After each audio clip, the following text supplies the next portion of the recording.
మహబూబాబాద్ జిల్లా భయారం మండలం కేంద్రంలో రైతులకు ఆందోళన చేపట్టారు. ఆధార్ కార్డ్, పాన్ కార్డ్, ఓటీపీల ద్వారా సిజంటా, జై కిసాన్ కంపెనీలతో లోన్ ఇప్పిస్తామని చెప్పి రైతులకు కావాల్సిన మందులను ఇప్పిస్తామని ప్రాసెస్ చేసి సుమారు 10 నుండి 15 రోజులు అయినా లోన్ రాకపోవడంపై రైతులు నిరసన వ్యక్తం చేశారు. లోన్ వస్తుందని నమ్మపలికారు. ఎన్ని రోజులైనను లోన్ రాకపోను, కంపెనీల ద్వారా మీకు లోన్ వచ్చిందని, మీరు తీసుకున్న లోన్ అమౌంట్ కట్టాలని ఫోన్లు చేస్తున్నారని రైతులు ఆగ్రహం వ్యక్తం చేస్తున్నారు.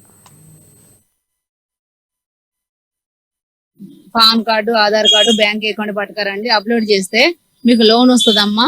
లోన్ వస్తే మీకు మొక్కజొన్నలు గాని, మందు గాని, మీకు కలుపు మందు అన్ని ఇస్తామమ్మా అని చెప్పేసి మమ్మల్ని రమ్మని చెప్పేసి మేము వచ్చేసినాం.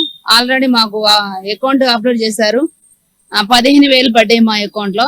15,000 అకౌంట్ లో పడితే అవి పడే వారికి మాకు మొక్కజొన్నలు వేసుకోవడం టైం అయిపోయింది. మా బాబు పేరు మీద పెట్టాను. మా బాబు పేరు మీద పెడితే మా బాబు పేరు మీద వచ్చే వరకు టైం అయిపోయింది.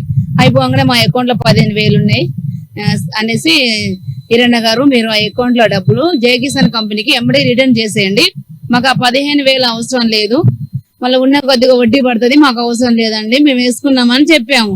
చెప్తే ఈ 2 రోజులల్లా మీకు కంపెనీకి పంపిస్తామమ్మా, మీ ఇంటికి జై